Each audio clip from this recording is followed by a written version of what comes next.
अभी हम लोग यहाँ पे क्या लिए हैं, ये कॉनकेव है, ठीक है। कुछ रूल्स है उसको हम लोग क्या करेंगे, मेमोराइज रखेंगे दिमाग में, उसी से हम लोग क्या करेंगे, इमेज बनाएंगे। तो कह रहा है कि a ray of light which is parallel to principal axis always pass through focus. मतलब कहने का मतलब क्या है कि ये तुम्हारा प्रिंसिपल एक्सिस है ये, ठीक है, इसके पैरेलल कोई रे ऑफ लाइट हो। रे ऑफ लाइट कहने का मतलब किसी ऑब्जेक्ट से, सोर्स ऑफ लाइट से रे ऑफ लाइट आ रहा है, लेकिन दूर से आ रहा है, आते आते क्या हो जाता है, पैरेलल हो रहा है। अब पैरेलल होने के कंडीशन में क्या हो जाएगा, पैरेलल होगा प्रिंसिपल एक्सिस के, तो टकराने के बाद कहां से जाएगा, फोकस से जाएगा। ये पहला रूल है, ये याद रखना कि अगर पैरेलल है प्रिंसिपल एक्सिस के तो टकराने के बाद कहां से जाएगा, यानी कि रिफ्लेक्शन के बाद कहां से पास होगा, फोकस से। दूसरा क्या कह रहा है कि अगर मान लो कोई रे of light passing through focus, अगर फोकस से पास हो रहा है तो टकराने के बाद क्या हो जाएगा, पैरेलल हो जाएगा। अब तुम लोग सेंटर ऑफ कर्वेचर, फोकस, पोल ये सब पहले पढ़ चुके हो, ठीक है। तो अभी हम लोग ये देखेंगे कि रे ऑफ लाइट अगर पास हो रहा है कहां से, फोकस से, तो रिफ्लेक्शन के बाद नॉर्मली इसको टकराना बोल सकते हैं। टकराने के बाद क्या हो जाएगा, पैरेलल हो जाएगा प्रिंसिपल एक्सिस के, ठीक है। इसके पहले कॉनकेव का देखे थे, ये तुम्हारा क्या है, कॉन्वेक्स है। और कन्वेक्स क्यों है, तो तुमको ये रूल पता है कि इनसाइड है, अंदर की तरफ पॉलिश है, और बाहर की तरफ रिफ्लेक्शन होगा। और कॉन्वेक्स के लिए जो फोकस होता है वो क्या होता है, बैक साइड ऑफ मिरर होता है, सेंटर भी पीछे होता है, पोल है तुम्हारा। अब मान लो इसे जो लाइन पास हो रहा है पोल, फोकस और सेंटर से, इसको क्या बोलते हैं, प्रिंसिपल एक्सिस बोलते हैं। तो इसमें भी वही सेम चीजें होगा कि मान लो प्रिंसिपल एक्सिस से कोई भी रे पैरेलल है, तो टकराने के बाद ये क्या हो जाएगा, मतलब रिफ्लेक्शन के बाद तो वापस निकल जाएगा, लेकिन हम लोग ये मानते हैं कि ये कहीं पीछे पीछे जाके कहां से पास होगा, फोकस से।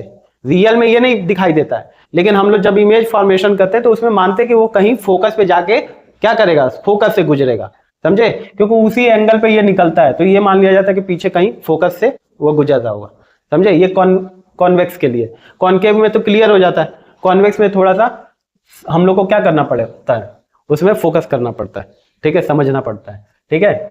इसमें appear as if coming from focus case of convex mirror, मतलब ये मानते हैं कि फोकस से आ रहा है, ठीक है। यहां तक, ये यहां तक ना, ठीक है, चलो।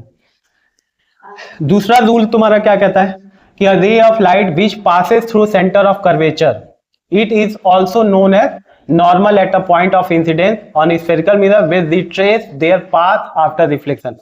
कहने का मतलब क्या है कि कोई रे ऑफ लाइट मान लो कहां से जा रहा है, ये तुम्हारा जा रहा है सेंटर से, ठीक है, सेंटर से जा रहा है, आफ्टर रिफ्लेक्शन यानी टकराने के बाद सेम उसी डायरेक्शन से वापस चला आएगा। ये दूसरा रूल है। ये तुम्हारा क्या है, कॉनकेव है, ये कॉन्वेक्स है। तो कॉन्वेक्स में तो ये मानते हैं कि पीछे जाकर के कहीं सेंटर से वो आ रहा है, सेंटर से वापस चला जा रहा है, ठीक है।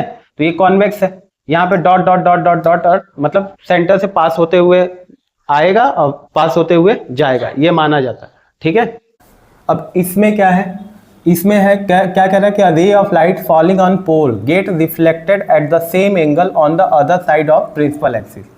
मतलब जब रे ऑफ लाइट कहाँ पे जाए, पोल से, पोल पे जाए, तो पोल पे जाएगा तो जितना एंगल जाते टाइम पे बनाएगा किससे, प्रिंसिपल एक्सिस से, उतना ही एंगल बनाते हुए दूसरे डायरेक्शन में, मतलब प्रिंसिपल एक्सिस के दूसरे डायरेक्शन में वापस चला जाएगा। इसीलिए जब भी पोल पे बनता है तो जितना एंगल बनाते हुए आएगा उतना ही एंगल बनाते हुए वापस चला जाएगा, ठीक है।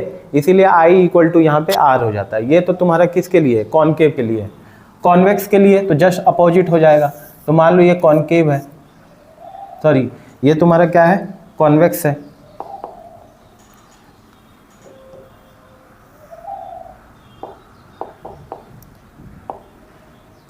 कॉनकेव है, कॉन्वेक्स है, तो अंदर की तरफ पॉलिश होगा इसमें, ठीक है।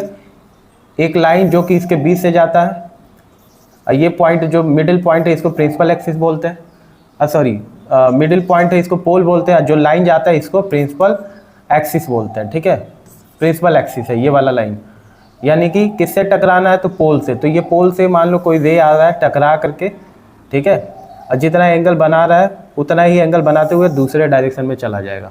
किस में, तो इस तरीके से आने वाले को हम लोग इंसिडेंट रे बोलते हैं और जाने वाले को क्या बोलते हैं, रिफ्लेक्टेड रे। तो इसीलिए आई इक्वल टू तुम्हारा क्या हो जाएगा, आई इक्वल टू आर हो जाएगा, ठीक है। तो ये तुम्हारा कॉन्वेक्स के लिए हो गया, ये कॉनकेव के लिए हो गया, ठीक। अब ये सब जो हैं जब हम लोग इमेज बनाएंगे तो हो सकता है कि ऑब्जेक्ट जब हम लोग रखें तो ऑब्जेक्ट में से हो सकता है कोई रे प्रिंसिपल एक्सिस के पैरेलल हो जाए, हो सकता है कोई रे तुम्हारा किससे जाए, सेंटर से पास करे, हो सकता है फोकस से पास करे, हो सकता है तुम्हारा किससे पोल से पास करे। तो वहाँ पे लेकर के हम लोग इमेज बनाएंगे, ठीक है। तो ये हमको लर्न होना चाहिए। जब लर्न होगा तो हम लोग क्या कर लेंगे, उसको आसानी से बनाएंगे, ठीक। अभी हम लोग क्या करेंगे, वो पॉइंट देखेंगे, जैसे कौन सा रे कहाँ से पास होगा तो कहाँ से जाएगा, तो उससे क्या होगा, इमेज फॉर्म करना हमारा आसान हो जाता है, ठीक है। तो इसमें कह रहा है, अगर डेफिनेशन देखें तो ये कह रहा है कि a ray of light which passes through centre of curvature, it is also known as a normal at a point of incidence on spherical mirror will retrace their path after reflection. कहने का मतलब यही है कि अगर कोई रे, ठीक है, वो सेंटर ऑफ कर्वेचर से पास हो रहा है ना, तो वापस क्या करेगा, अपने ही डायरेक्शन में वापस हो जाएगा। अपने डायरेक्शन मतलब जिस डायरेक्शन से आ रहा है टकरा के फिर उसी डायरेक्शन में वापस चला जाएगा, ठीक है। तो जब भी ये सेंटर ऑफ कर्वेचर से होगा तो यही कंडीशंस बनेंगे, ठीक है। जब भी ये होगा कि सेंटर से पास कर रहा है तो टकराएगा और टकरा के वापस उसी डायरेक्शन में चला जाएगा। ये कॉनकेव के लिए है। अब कॉन्वेक्स में हमको पता है कि फोकस, सेंटर, ये सब क्या होता है, बैक साइड होता है मिरर के लिए। तो इसमें क्या होगा, जाएगा और टकरा के तो यहीं से सेम डायरेक्शन में, लेकिन हम लोग ये मानते हैं कि ये पीछे कहीं सेंटर है और